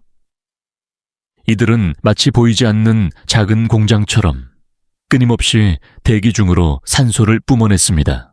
이 과정은 매우 느리지만 꾸준히 진행되었습니다. 수백만 년에 걸쳐 바다의 미생물들이 생산한 산소는 대기 중에 서서히 축적되었습니다. 이산화탄소 농도가 서서히 증가하여 지구를 해빙시켰다면 산소는 해빙 후 지구의 생명을 더욱 풍요롭게 만들었습니다. 이것은 마치 생명의 두 번째 숨결과 같았습니다. 대기 중 산소 농도의 증가는 지구의 생명체에게 엄청난 기회를 제공했습니다. 산소는 에너지를 훨씬 효율적으로 사용할 수 있게 해주는 물질입니다. 산소가 없는 환경에서 살아가던 생명체들은 에너지 생산 효율이 낮았지만 산소를 이용하게 되면서 훨씬 더 많은 에너지를 얻을 수 있게 되었습니다. 이것은 마치 태양열 패널이 갑자기 수십 배 더 효율적으로 전기를 생산하기 시작한 것과 같았습니다. 이러한 에너지 효율의 증가는 생명체가 더 크고 더 복잡한 형태로 진화할 수 있는 토대를 마련했습니다. 산소가 풍부한 환경은 다세포 생명체의 등장을 촉진했습니다. 몸집이 크고 여러 개의 세포로 이루어진 생명체들은 더 많은 에너지를 필요로 하는데 산소가 그 에너지를 충분히 제공할 수 있었기 때문입니다. 이것은 마치 건축가가 더 튼튼하고 복잡한 건물을 지을 수 있는 새로운 재료를 얻은 것과 같았습니다. 하지만 이 과정에서 하나의 미스터리가 있습니다. 산소 농도가 갑작스럽게 증가했을 때 산소에 익숙하지 않은 기존의 생명체들은 어떻게 살아남았을까요? 사실 산소는 독성이 있는 물질이기도 합니다. 산소는 세포를 산화시켜 파괴할 수 있기 때문에 산소가 없는 환경에서 살아남았던 미생물들에게는 치명적이었을 겁니다. 이것은 마치 낯선 환경에 갑자기 던져진 생명체들이 겪어야 했던 거대한 도전이었습니다. 하지만 생명은 이 도전에도 굴복하지 않았습니다. 산소를 이용하는 새로운 방식으로 진화하거나 혹은 산소가 없는 환경에서 살아가는 방법을 찾아냈습니다. 결국 대기 중 산소 농도의 증가는 지구 생명체의 역사를 완전히 바꾸어 놓았습니다. 수십억 년 동안 단세포 생물들이 지배했던 세상은 이제 새로운 생명의 시대를 맞이했습니다. 이 시대는 바로 우리가 아는 복잡한 생명체, 즉 동물들이 등장하고 번성하게 되는 시기입니다. 이 모든 이야기는 우리에게 상호 의존성에 대한 깊은 교훈을 줍니다. 바다의 미생물들이 생산한 산소가 대기 중으로 방출되고, 이 산소는 육지의 복잡한 생명체들이 진화할 수 있는 토대를 마련했습니다. 이것은 마치 거대한 실타래처럼 지구의 모든 시스템과 생명체들이 서로 연결되어 있음을 보여줍니다. 다음 이야기에서는 이 모든 변화의 궁극적인 결과, 즉 생명의 대폭발에 대해 이야기해 보겠습니다. 길고 긴 겨울 이후 갑자기 다양한 생명체들이 출현하며 생명의 다양성이 폭발적으로 증가한 캄브리아기 대폭발의 신비를 탐구해 볼 것입니다. 우리는 이제 모든 혼란과 시련의 끝에 도달했습니다. 바다는 다시 활기를 되찾았고 대기는 산소로 가득 찼습니다. 이 모든 변화는 마치 거대한 무대의 막이 오르는 것과 같았습니다.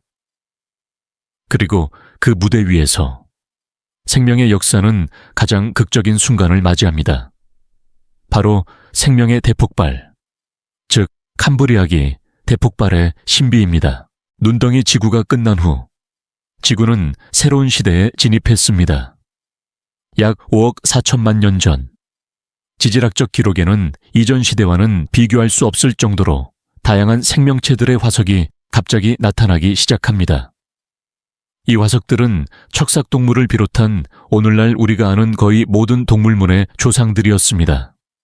마치 어느 날 갑자기 이전에 존재하지 않던 온갖 종류의 생명체들이 한꺼번에 등장한 것처럼 보였습니다.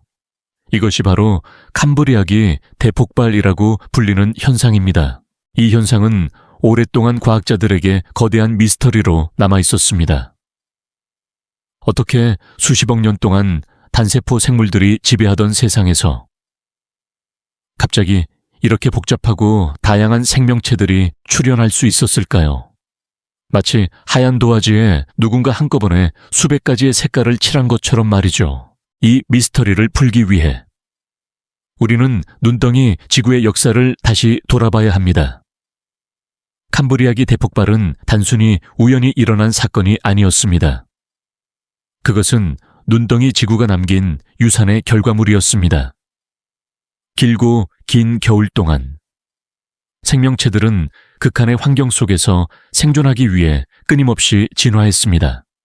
특히 심해 열수 분출구 주변에서 살아남은 생명체들은 빛이 없는 환경에서도 살아갈 수 있는 새로운 대사 경로를 개발했을 겁니다. 그리고 해빙 이후 바다의 영양분과 대기의 산소가 풍부해지면서 이전에 제한적이었던 진화의 속도에 엄청난 가속도가 붙었습니다. 풍부한 산소는 생명체들이 더 많은 에너지를 얻을 수 있게 해주었고, 이는 더 크고 복잡한 몸집을 가진 다세포 생물들이 등장할 수 있는 토대가 되었습니다. 또한 풍부한 영양분은 먹이사슬을 더욱 다양하고 복잡하게 만들었습니다. 이전에는 없던 포식자와 피식자의 관계가 생겨났고, 이는 생명체들이 생존을 위해 새로운 방어체계나 공격 기술을 진화시키는 계기가 되었습니다. 이것은 마치 복잡한 퍼즐 조각들이 오랜 시간 동안 제자리를 찾다가 어느 순간 갑자기 완성된 그림을 보여주는 것과 같습니다. 눈덩이 지구의 혹독한 환경은 생명체의 유전자 풀을 흔들고 새로운 변이를 만들어냈을 겁니다. 그리고 해빙 이후 안정된 환경과 풍부한 자원은 이 변이들이 성공적으로 번성할 수 있는 기회를 제공했습니다. 캄브리아기 대폭발은 우리에게 진화의 본질에 대한 깊은 질문을 던집니다. 진화는 항상 느리고 꾸준하게만 진행될까요? 아니면 특정 환경적 압력과 변화가 있을 때 폭발적으로 일어날 수도 있을까요? 캄브리아기 대폭발은 진화가 때로는 매우 빠른 속도로 진행될 수 있음을 보여주는 강력한 증거입니다. 또한 이 시기에 생명체들이 경화된 부분, 즉 뼈와 껍데기를 만들기 시작했다는 것도 중요한 점입니다. 이 단단한 부분들은 포식자로부터 자신을 보호하는 데 유용했고, 또한 몸을 지지하여 더 큰 몸집을 가질 수 있게 해주었습니다. 이것은 지질학적 기록에 더 많은 화석이 남게 된 이유이기도 합니다. 캄브리아기 대폭발은 단지 과학적인 사건이 아니라 생명의 예술과도 같습니다. 수십억 년의 기다림 끝에 지구는 마침내 생명의 다채로운 색깔을 드러냈습니다. 이 폭발은 단순한 번영이 아니라 눈덩이 지구가 남긴 고통의 흔적 위에서 피어난 아름다운 꽃이었습니다. 하지만 이 모든 이야기에는 하나의 해결되지 않은 의문이 남아 있습니다. 캄브리아기 대폭발의 정확한 촉매제는 무엇이었을까요? 과학자들은 산소 농도 증가, 영양분 증가, 그리고 유전적 변이 등 여러 요인들이 복합적으로 작용했을 것이라고 추정합니다. 하지만 이 모든 요인들이 어떻게 정확히 맞물려 이런 극적인 결과를 낳았는지는 여전히 우리가 탐구해야 할 미지의 영역입니다. 이 모든 이야기는 우리에게 희망을 줍니다. 가장 혹독한 시련 속에서도 생명은 끈질기게 살아남고 결국에는 더 높은 차원으로 진화한다는 것을 보여줍니다. 눈덩이 지구는 단순한 재앙이 아니라 새로운 시작을 위한 거대한 재설정이었습니다.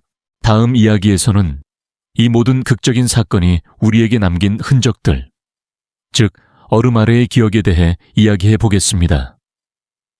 우리는 지질학적 기록이라는 페이지를 넘겨가며 이 거대한 역사를 어떻게 해독할 수 있는지에 대해 더 깊이 탐구해 볼 것입니다.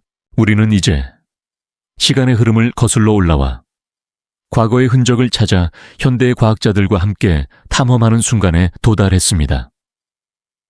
캄브리아기 대폭발의 흥분은 잠시 뒤로 하고 우리는 눈덩이 지구가 우리에게 남긴 얼음 아래의 기억을 해독하려 합니다. 이 기억들은 바다 깊은 곳의 퇴적층과 고대 대륙의 암석 속에 숨겨져 있습니다. 과학자들은 마치 고고학자들이 잃어버린 문명을 발굴하듯 지구의 지질학적 기록을 탐사합니다. 그들은 고대 암석층을 연구하여 눈덩이 지구 시기의 증거를 찾아냅니다. 가장 강력한 증거 중 하나는 바로 빙성 퇴적물입니다. 이 퇴적물들은 빙하가 이동하면서 암석을 깎아내고 그 조각들이 쌓여 만들어진 것입니다. 이 퇴적물들이 적도 지방에서 발견된다는 것은 한때 적도 지방까지 얼음으로 뒤덮여 있었다는 것을 강력하게 시사합니다. 상상해 보세요. 지금의 뜨거운 사막이나 열대 우림 아래에 수억 년 전의 빙하가 남긴 흔적이 숨겨져 있다는 것을. 또 다른 중요한 단서는 철분 퇴적층입니다. 눈덩이 지구 시기, 바다의 순환이 멈추면서 바닷속 산소 농도가 급격히 낮아졌습니다. 이 때문에 바다 밑바닥에는 철분이 산화되지 않은 상태로 녹아 있었습니다. 해빙 후 바다가 다시 산소로 채워지면서 이 철분들이 산소와 결합하여 산화철이 되었고 바다 밑에 층층이 쌓였습니다. 이 붉은색의 철분 퇴적층은 마치 과거의 피부색처럼 지구의 혹독한 역사를 우리에게 보여줍니다. 또한 과학자들은 탄소 동위원소 비율을 분석하여 그 시기의 환경을 추정합니다. 탄소 동위원소는 생명 활동과 깊은 관련이 있습니다. 광합성을 하는 생명체들은 가벼운 탄소 동위원소를 선호합니다. 눈덩이 지구 시기, 생명 활동이 극도로 제한되면서 이 동위원소의 비율에 큰 변화가 일어났을 겁니다.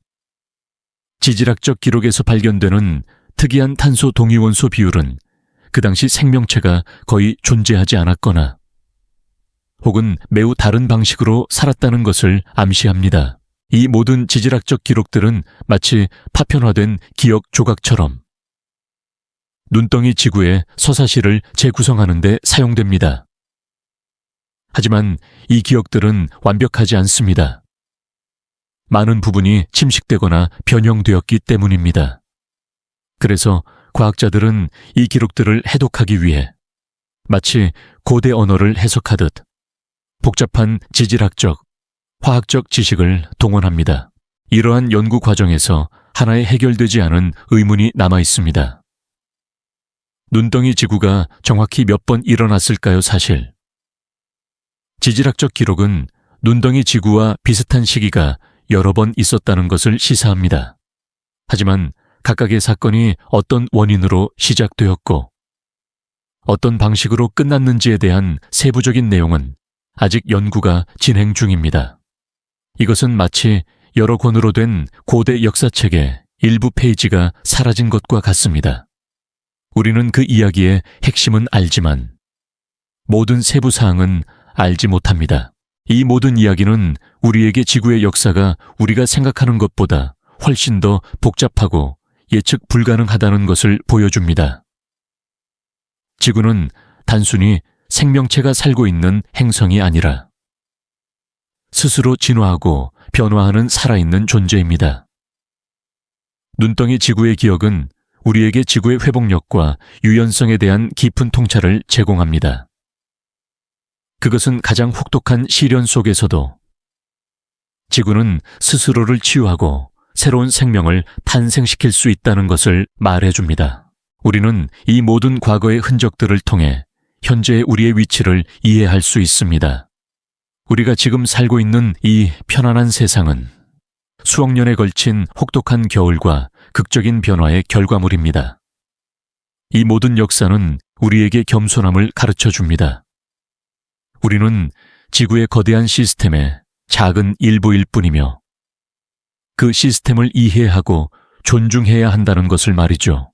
다음 이야기에서는 이 모든 극적인 사건이 우리에게 주는 고독한 행성의 교훈에 대해 이야기해 보겠습니다.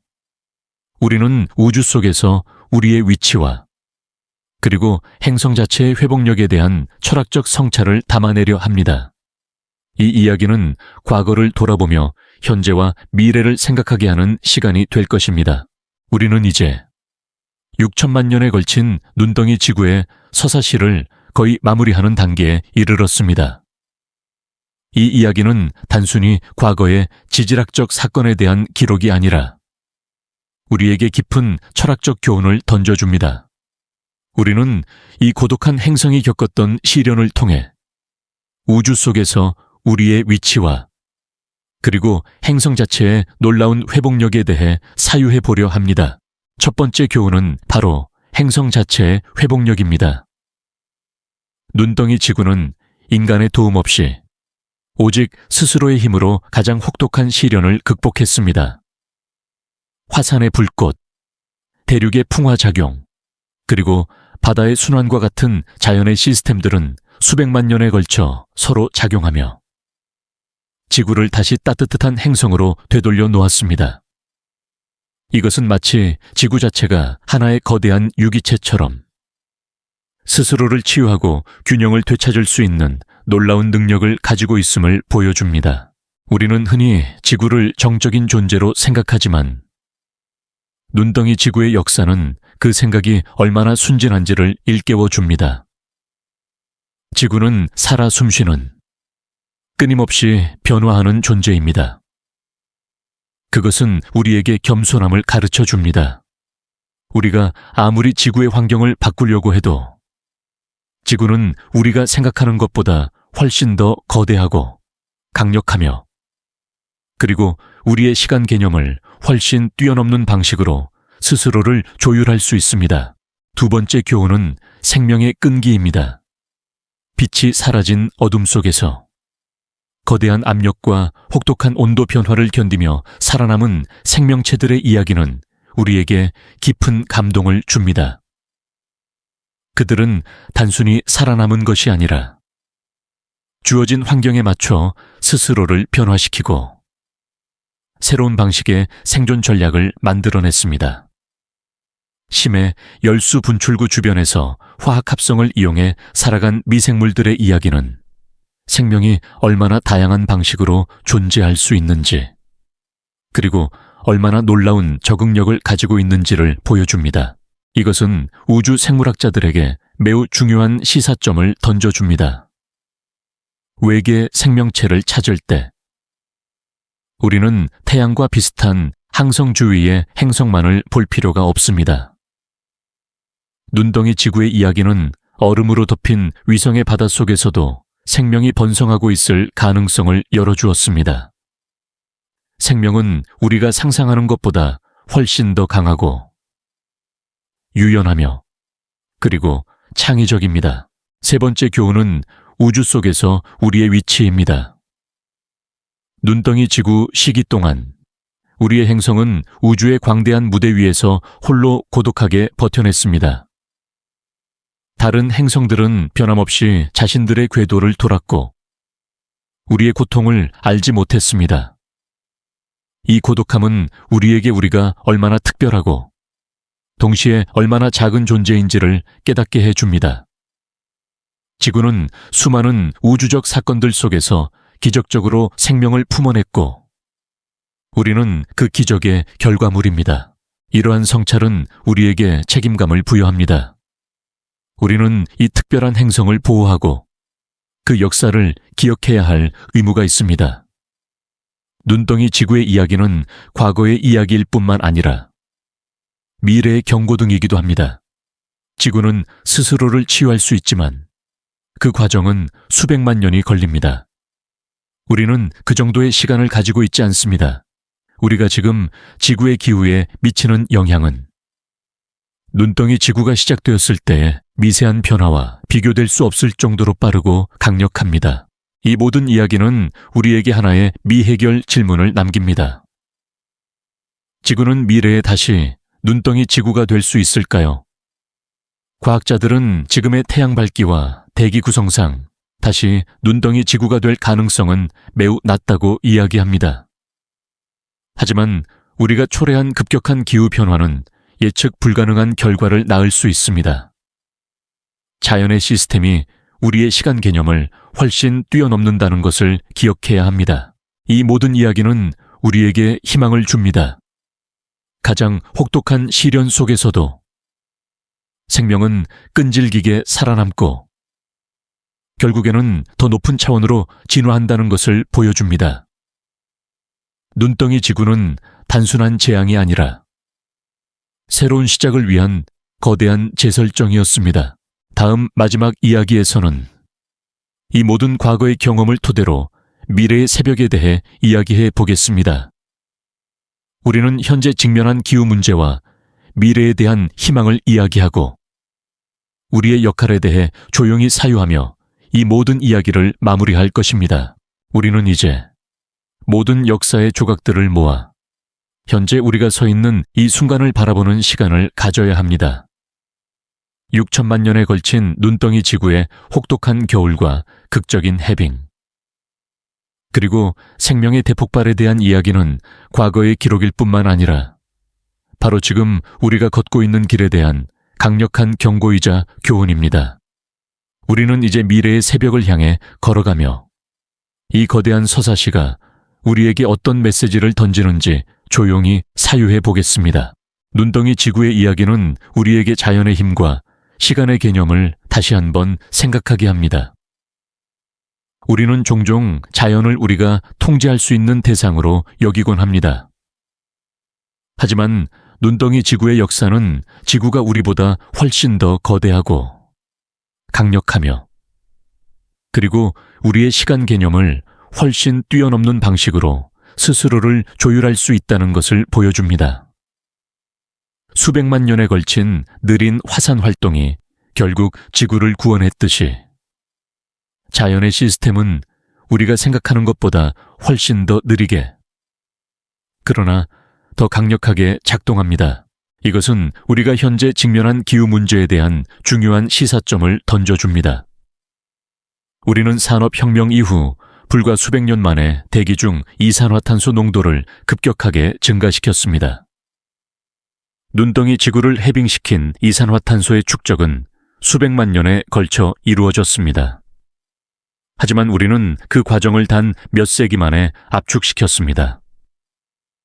지구는 이전에 이런 속도의 변화를 겪어본 적이 없습니다. 우리는 마치 잠든 거인을 깨우는 아이처럼 지구의 섬세한 기후 시스템을 뒤흔들고 있습니다.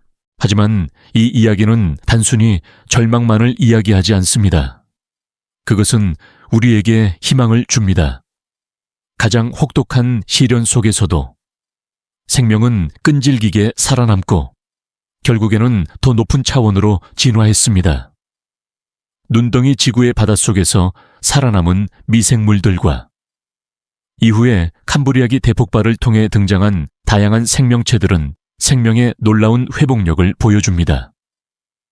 이것은 우리가 아무리 심각한 환경 문제를 겪더라도 지구의 생명은 결국에는 살아남을 것이라는 위안을 줍니다. 문제는 우리가 그 과정에서 어떤 역할을 할 것인가입니다. 지구는 우리 없이도 스스로를 치유할 수 있습니다.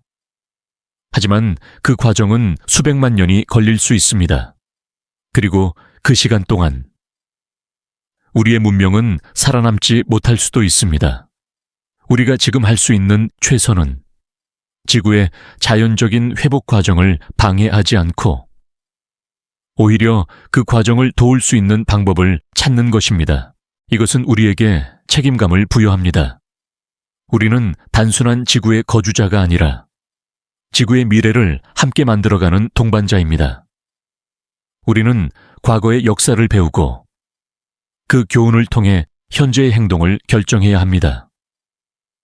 눈덩이 지구가 우리에게 남긴 가장 큰 교훈은 바로 겸손함과 경외심입니다. 우리는 지구의 거대한 시스템의 작은 일부일 뿐이며 그 시스템을 이해하고 존중해야 한다는 것을 말이죠. 마지막으로 이 모든 이야기는 우리에게 아름다움에 대해 이야기합니다. 꽁꽁 얼어붙었던 행성이 다시 살아나고 생명의 봄을 맞이하는 과정은 과학적인 사실을 넘어 하나의 거대한 예술작품과 같습니다.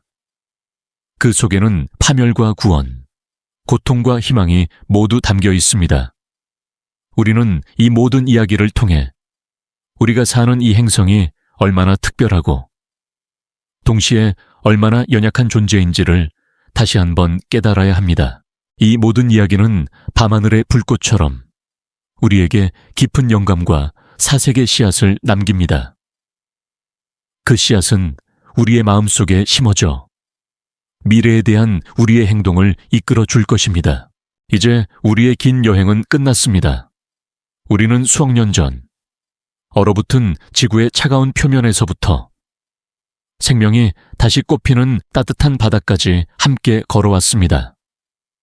그 길고 고독한 시간 속에서 우리는 지구의 끈기, 생명의 회복력, 그리고 우주 속에서 우리의 위치에 대해 많은 것을 배웠습니다.